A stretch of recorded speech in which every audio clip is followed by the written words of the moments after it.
ম্যাও ম্যাও ম্যাও বাকুম বাকুম ভৌ ভৌ ভৌ চিহি। বেরিয়ে পড়েছি মাংস নিতে আর বাজার করতে, আর ছিংপটাশের অর্ডারের আম আনতে। নিয়েছি সব কিছু। এবার ফিরতে ফিরতে দেখি যে পৌরসভা সেই সবজি বিক্রেতাদের আর মাছ বিক্রেতাদের বসতে দিয়েছে রাস্তার ধারে। কোনো কথাবার্তার মাধ্যমে নিশ্চয়ই সলিউশন সম্ভব হয়েছে। খুব ভালো লাগলো দেখে, স্বস্তি পেলাম। কারণ এরা তো সবাই কাছের মানুষ, চেনা জানা মানুষ। এদের রুটি রুজি কীভাবে জোগাড় হবে সেটাই ভাবছিলাম এতদিন।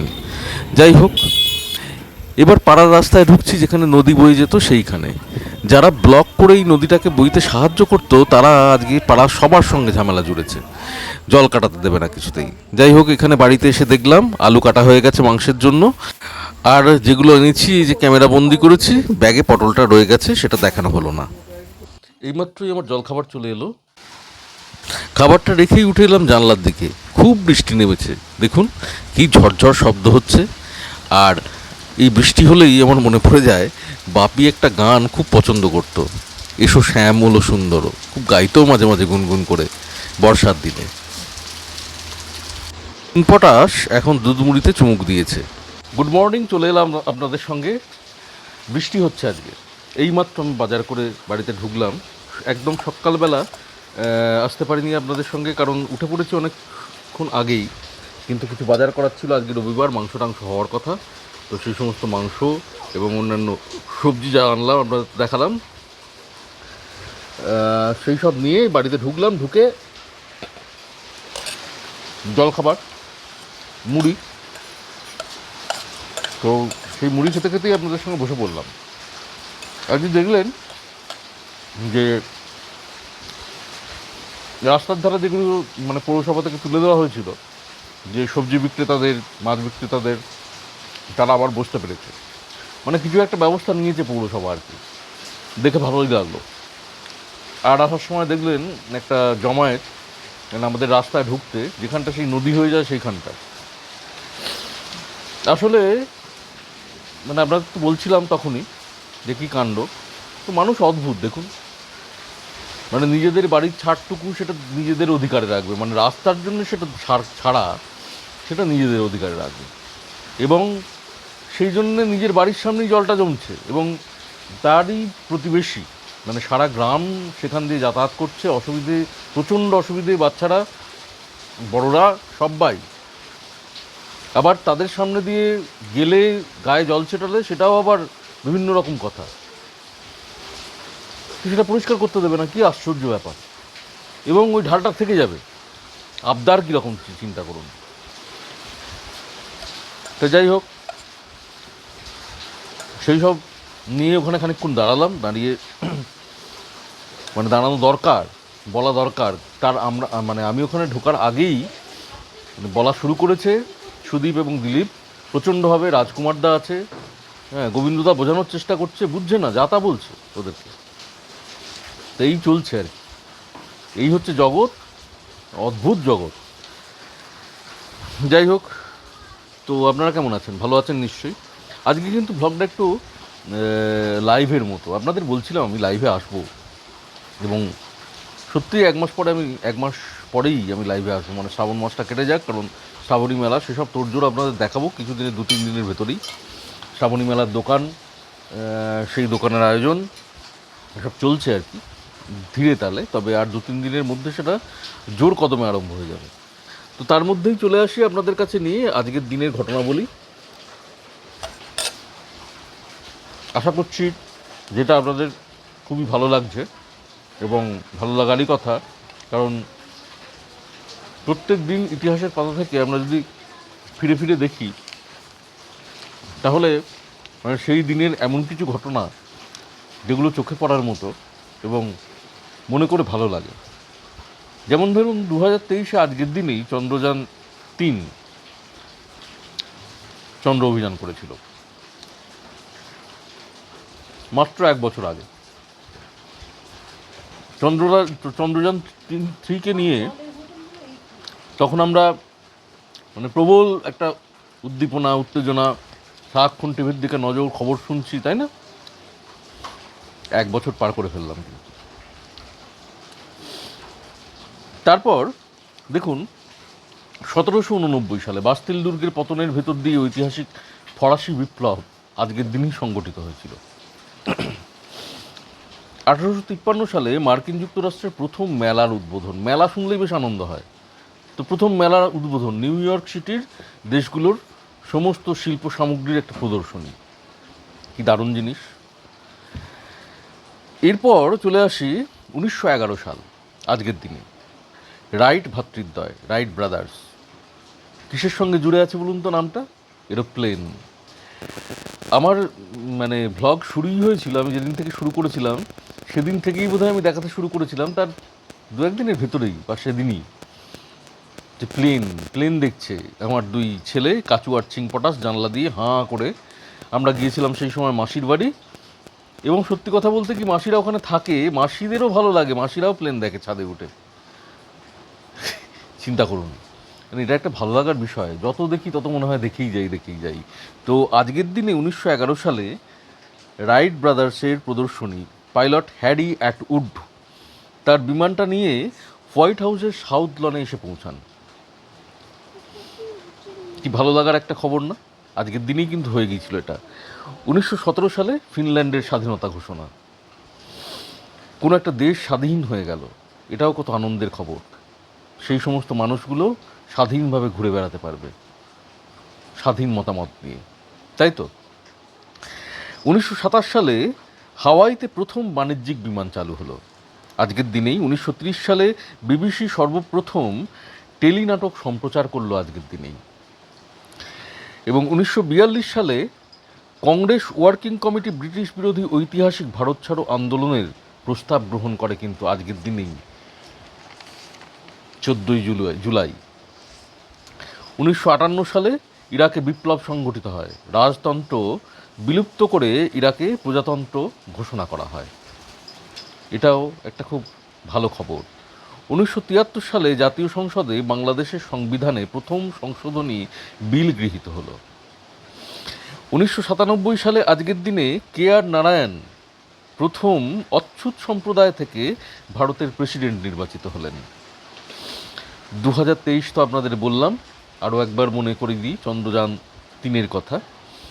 আজকের দিনেই কিন্তু চন্দ্রযান 3 রওনা হয়েছিল চন্দ্র অভিযানে। এবারে আজকের দিনের জন্মের কথা বলি। 1831 সাল 14 জুলাই বাঙালি সাংবাদিক, সম্পাদক ও নাট্যকার মনমোহন বসু আমাদের মধ্যে এলেন। 1854 সালে আজকের দিনে মহেন্দ্রলাল নাথ গুপ্ত, শ্রী শ্রী রামকৃষ্ণ কথামৃতর রচয়িতা, শ্রী রামকৃষ্ণর অন্যতম শিষ্য, সেই শ্রীম মহেন্দ্রনাথ গুপ্তর কথা বলছি। তিনি আজকের দিনই জন্মগ্রহণ করেছিলেন। 1897 সালে স্বাধীনতা সংগ্রামী ও নেতাজি সুভাষচন্দ্র বসুর সহযোগী সত্যরঞ্জন বক্সী আজকের দিনে জন্মগ্রহণ করেছিলেন। 1957 সালের আজকের দিনে অলোক বর্মা ভারতের central bureau of investigation CBI এর 37তম প্রধান, তিনি জন্মগ্রহণ করেছিলেন।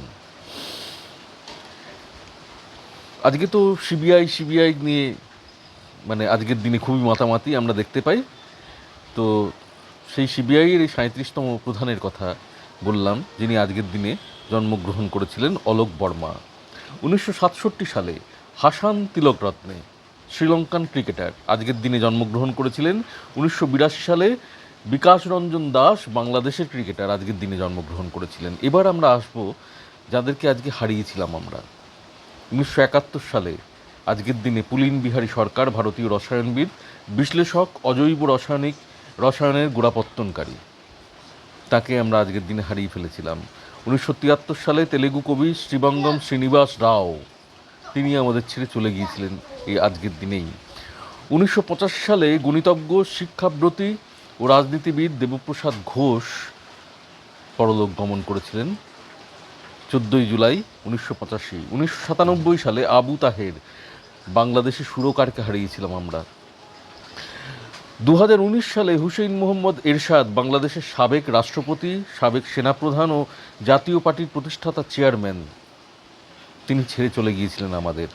2020 সালে শাহজাহান সিরাজ, বাংলাদেশে রাজনীতিবিদ ও মুক্তিযোদ্ধা, সাবেক বন ও পরিবেশ মন্ত্রী, আজকের দিনেই ছেড়ে চলে গিয়েছিলেন আমাদের।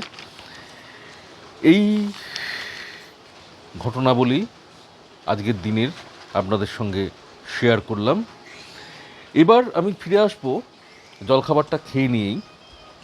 আপনাদের বলেই রেখেছিলাম একটু অন্যরকমভাবে যে আমার যে এই 3 মাস ইউটিউবার হিসেবে আমার চ্যানেলের ভিডিও আনা, মানে এই যে 3 মাসের যে অভিজ্ঞতা, সেই অভিজ্ঞতাটুকু আমি শেয়ার করব। এবং আমি মানে আরও আমার বন্ধু, মানে যারা ইউটিউবার বন্ধু আছেন, তাদের যে অভিজ্ঞতা পরপর যেগুলো শুনেছি আমি তাদের লাইভে, তাদের কখনো তাদের লাইভে, কখনো বা তাদের ভিডিওতে, সেই সমস্ত কিছুই নিয়েই আমার অভিজ্ঞতা বা আমার কিছু কথা আজকে আপনাদের শেয়ার করব।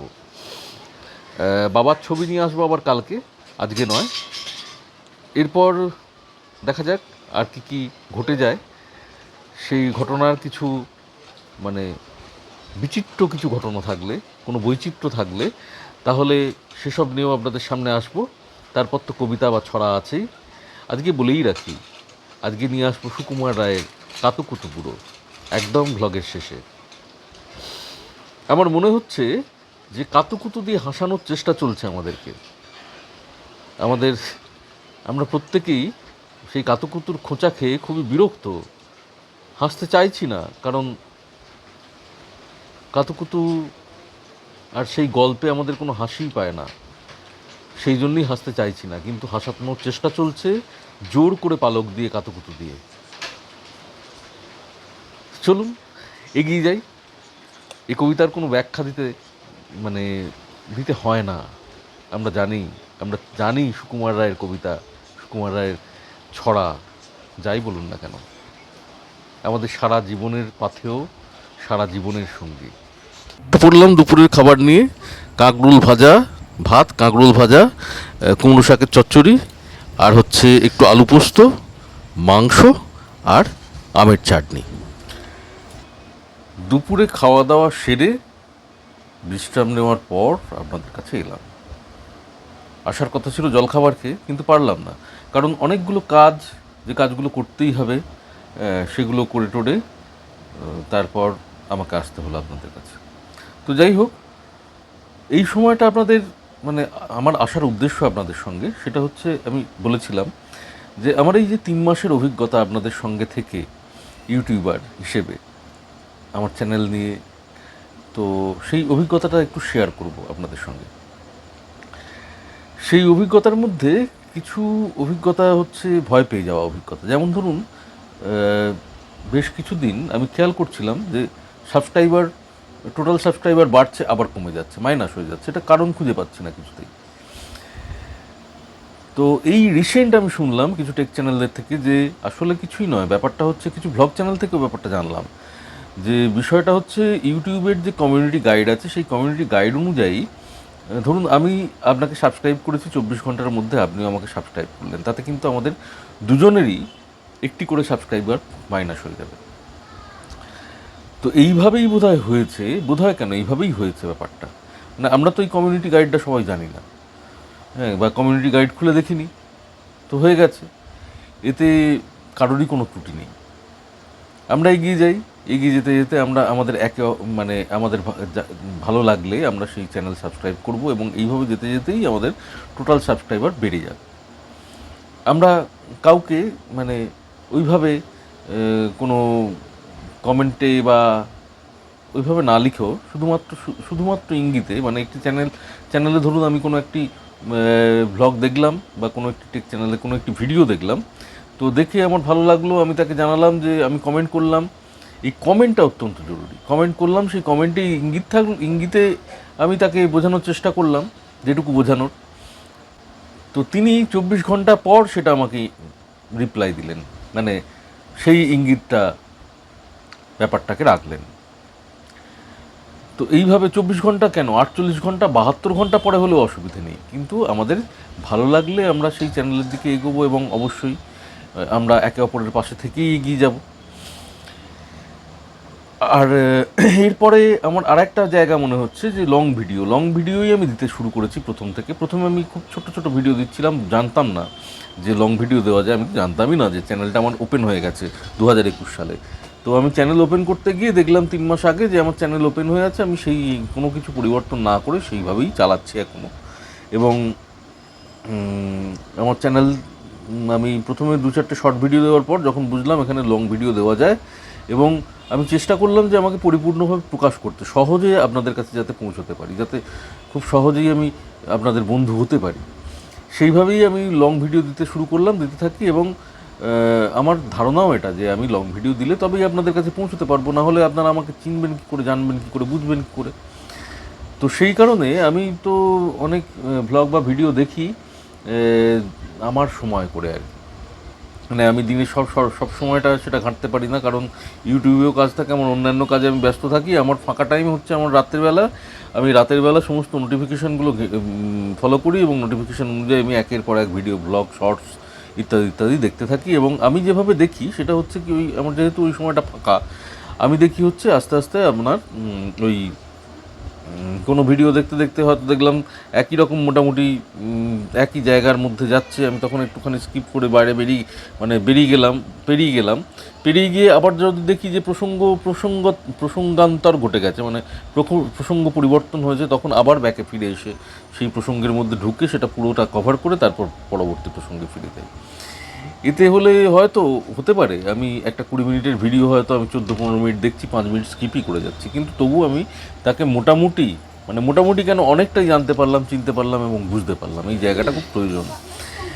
আমার মনে হয় আমাদের পাশাপাশি থাকতে গেলে এটা করতেই হবে, এবং তাতে আমাদের সবারই মানে ভিউজ তো বাড়েই, ওয়াচ টাইমটা বাড়ে। যেটা ওয়াচ টাইম অ্যাভারেজ দেখি আমি যে লং ভিডিওর ক্ষেত্রে আস্তে আস্তে আমি জানতাম যে লং ভিডিওর ক্ষেত্রে হয়তো ওয়াচ টাইমটা বাড়ে, সেটাও একটা অভিজ্ঞতা। ওয়াচ টাইমটা লং ভিডিওর ক্ষেত্রে যত ভিউজ বাড়ছে দেখছি কমে যাচ্ছে। কিন্তু যেমন ধরুন এই রিসেন্ট একটা বাবার আঁকা ছবির একটা ভিডিও পাবলিশ করি আমি, সেই ভিডিও পাবলিকেশানে আমি দেখতে পাই, একটা ফোন এসেছে, আমি একটু ধরে নিই। হ্যাঁ, যেটা বলছিলাম যে দেখতে পাই ওই ভিডিওটায় যে ভিউ যত বাড়ছে ওয়াচ টাইম অ্যাভারেজটা তত কমে যাচ্ছে। তো এবং অ্যারোটা নিচের দিকে দেখাচ্ছে। এতে বুঝতে পারি যে অ্যাকচুয়ালি ওই ক্রিম টাইমটা, মানে যে সময়ের ছবিটা আমি দেখাচ্ছি সেই সময়টা সবাই দেখছেন, বাকি অংশটুকু স্কিপ করে যাচ্ছেন। কিন্তু আমার মনে হয় আর কি, আমি যদি দেখি ওই ভিডিওটা, তাহলে দেখবো এইভাবে, মানে চারপাশের কতগুলো কথা আমি একটু শুনে নেব। কারণ হচ্ছে যে কথাগুলো না শুনলে, কথাগুলো তো ছবির সঙ্গে রিলেটেড, তাহলে ছবিগুলোকে বুঝতে আরও সুবিধা হবে। অবশ্য এটা হতে পারে যে আমরা ছবিগুলো আমাদের মতো করেই বুঝে নিই, তবু আমার মনে হয় যে গোটাটাকে চিনতে গেলে, গোটা পরিসরটাকে ধরতে গেলে ভিডিওটার, তাহলে কিন্তু একটু একটু কথাগুলো শুনতে হবে। তারপর আবার দেখি যে পরের যে বাবার সেই পরবর্তী ভিডিওটা, সেই ভিডিও কোনো ভিউজই তেমন করে নেই, ভিউজ নেই বলতে গেলে। হ্যাঁ, সেই তুলনায় একেবারেই ভিউজ নেই। কিন্তু তারপরের ভিডিওটা আবার ভিউজ বেড়ে গেছে অনেক। তার মানে ওইটুকু অংশ যারা দেখলেন, মানে প্রথম ভিডিওটা যারা দেখছেন বাবার ছবি আঁকাগুলো, দ্বিতীয়টা না দেখলে কিন্তু ওখানটা একটা বিরাট ফাঁক হয়ে গেল। সেই ফাঁক পূরণের জায়গাটা, সেটা মানে পূরণ তো করা যাবে না ওই ভিডিওটুকু ছাড়া। তো যাই হোক, আজকে আমি এক্ষুনি এইখানে দিচ্ছি আপনাদের এপাশে থাম্বনেলটা, দেখে নিন, চেষ্টা করবেন ভিডিওটা দেখতে, তাহলে ওই ফাঁকটা কিন্তু পূরণ হয়ে যাবে। এইটা বলার ছিল। আর এইটুকুই আজকে রাখি, কারণ ভিডিওটা অনেক বড় করে ফেলবো না। এখন বরং চলে যাই আমরা সুকুমার রায়ের কাতুকুতু বুড়োয়। আর যেখানে যাও না রে ভাই, সপ্তসাগর পার, কাতুকুতু বুড়োর কাছে যেও না, খবরদার। সর্বনেশে বৃদ্ধ সেবাই, যেও না তার বাড়ি, কাতুকুতুর কুলপি খেয়ে ছিঁড়বে পেটের নাড়ি। কোথায় বাড়ি কেউ জানে না, কোন সড়কের মোড়ে, একলা পেলে জোর করে ভাই গল্প শোনায় পড়ে। বিদকুটে তার গল্পগুলো, না জানি কোন দেশি, শুনলে পরে হাসির চেয়ে কান্না আসে বেশি। না আছে তার মুন্ডু মাথা, না আছে তার মানে, তবুও তোমায় হাসতে হবে তাকিয়ে বুড়োর পানে। কেবল যদি গল্প বলে তাও থাকা যায় সয়ে, গায়ের উপর সুরসুরি দেয় লম্বা পালক লয়ে। কেবল বলে হো হো হো কেষ্ট দাসের পিসি, বেশ তো খালি কুমড়ো কচু হাঁসের ডিমার তিসি। ডিমগুলো সব লম্বা মতন, কুমড়োগুলো বাঁকা, কচুর গায়ে রং বেরঙের আলপনা সব আঁকা। অষ্টপ্রহর গাইতো পিসি আওয়াজ করে মিহি, ম্যাও ম্যাও ম্যাও বাকুম বাকুম ভৌ ভৌ ভৌ চিহি। এই না বলে কুটুত করে চিমটি কাটে ঘাড়ে, খ্যাংড়া মতন আঙুল দিয়ে খোঁচায় পাঁজর হাড়ে, তোমায় দিয়ে সুরসুরি সে আপনি লুটোপুটি, যতক্ষণ না হাসবে তোমার কিচ্ছুতে নেই ছুটি। এই অবস্থা তো আমাদের সর্বক্ষণের, তাই না? সারাক্ষণে হাসাতে চাইছে, পাচ্ছে না হাসি, জোর করে হাসতে হচ্ছে। কতটা প্রাসঙ্গিক আজও আমাদের প্রত্যেক দিনের সঙ্গে, কতটা জান সুকুমার রায়। হজ বড় ল নিশ্চয়ই সবার মনে আছে।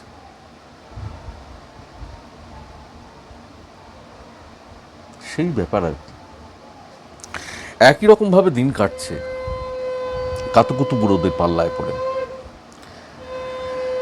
চলুন আজকে আর ভারী করব না, এমনিতেই অনেকটা ভারী হয়ে গেছে। ভিডিওটা কিন্তু আবার অনেকটা বড়, অনেক লং। আজকে বাবার ছবি নেই, কথাবার্তাও যে ধাপে ধাপে হয়েছে এরকমটাও নয়, কিন্তু ভিডিওটা অনেক লং। চলুন আজকে আসি, আবার আগামীকাল। এখানে মুখ নাড়লাম, কিন্তু কথাগুলো মিউট করে কথা বললাম বাইরে থেকে। ভালো থাকবেন সবাই।